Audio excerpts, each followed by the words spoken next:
সময় তার নাই, তিনি জাতীয় পর্যায়ে সমস্যা সমাধান করবেন।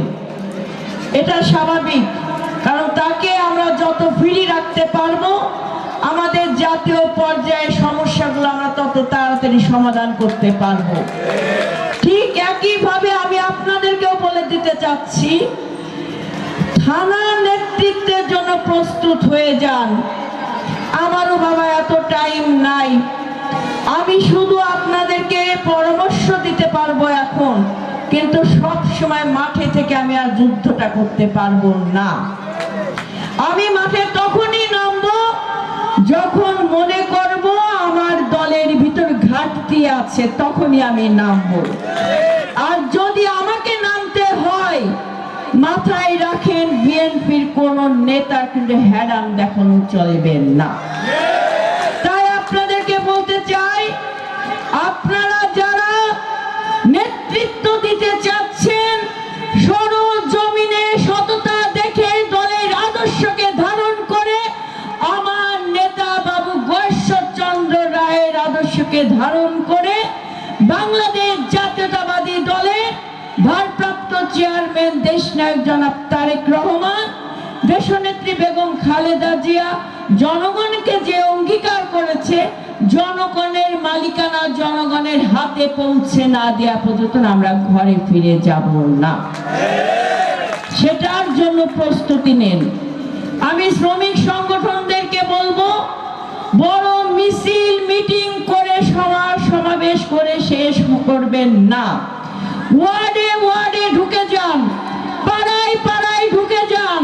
শ্রমিক সংগঠনটা কেন প্রয়োজন সেটা অনুধাবন করান প্রত্যেকটা ব্যক্তিদেরকে। এমন ভাবে তৈরি করেন সংগঠনগুলো, সেই সংগঠনের একজন কর্মী হিসেবে সবাই যেন নিজেদেরকে দাবি করে গর্ববোধ করে। আপনার মাথায় রাখবেন, পদ কিন্তু মানুষকে অলংকিত করে না, মানুষের কর্ম মানুষকে অলংকিত করে, সম্মানিত করে। তাই আপনারা যে যতই বলেন না কেন, অনেকে বলে আমি থানার সভাপতি হতে চাই, আমি থানা সেক্রেটারি হতে চাই, আমি অমুক পদ ধারণ করতে চাই। আপনাকে যতই ভালো পদে আমি বসাই না কেন, আপনার যোগ্যতা না থাকলে আপনি ওই পদ ধরে রাখতে পারবেন না। ঠিক একইভাবে আমাকে অনেকে বলছে, নানান সমালোচনা, নানান ষড়যন্ত্র, এটা বিদ্যমান।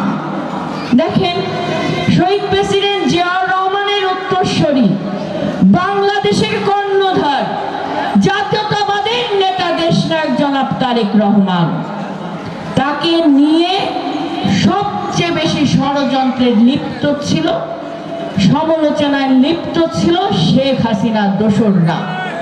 কেন? কারণ তার কর্ম, তার সাংগঠনিক দক্ষতা, তার রাজনৈতিক বিচক্ষণতা তাকে প্রমাণ করেছে তিনি ওই সমালোচনা ষড়যন্ত্রের জন্য যোগ্য ব্যক্তি, এবং তিনি সেটা মাথায় আশীর্বাদ হিসেবে নিয়ে তিনি তার কর্ম পরিচালনা করে গিয়েছে। তাই আমি আমার সমালোচকদের বলতে চাই, আমি তারেক রহমানের গড়া একজন মাঠের কর্মী। আপনারা যারা সমালোচনা করছেন, পিছন থেকে ষড়যন্ত্র করছেন, আমি আপনাদেরকে মাথায় তুলে রাখলাম, আমি প্রস্তুত থাকলাম। আমি মনে করছি আপনারা আমার শত্রু নয়, আপনারা সকলে আমার বন্ধু, আপনারা আমার সবচেয়ে বড় সহযোগী, যারা আমাকে খুব সুন্দর করে আরো দৃঢ়তার সাথে, সাহসিকতার সাথে এবং তারুণ্যের সাথে সামনের দিকে অগ্রসর করার পথ সৃষ্টি করে দিচ্ছেন। অনেক ধন্যবাদ। আমি মনে প্রাণে বিশ্বাস করি, সমালোচনা তাদেরকে নিয়েই হয়, ষড়যন্ত্র তাদেরকেই নিয়ে হয় যাদের ভিতর যোগ্যতা থাকে। আমার মনে হয় আমার মেসেজ ক্লিয়ার। তাই নেতৃবৃন্দ আর কালক্ষেপণ করবেন না। জনগণের অধিকার, এই বাংলাদেশের মালিককে তার রাষ্ট্রের মালিকানা বুঝাই দেওয়ার জন্য সদা প্রস্তুত থাকে। একটা সংগ্রামের পর স্বৈরাচার মুক্ত বাংলাদেশ বাংলাদেশ গড়েছি আমরা, আরেকটা সংগ্রামের জন্য প্রস্তুত থাকেন, যেন একটি অবাধ সুষ্ঠু নিরপেক্ষ নির্বাচনের পথ সৃষ্টি করে জনগণের ভোটের অধিকার প্রতিষ্ঠার মাধ্যমে জনগণের হাতে জনগণের অধিকার ফিরিয়ে দিতে পারি।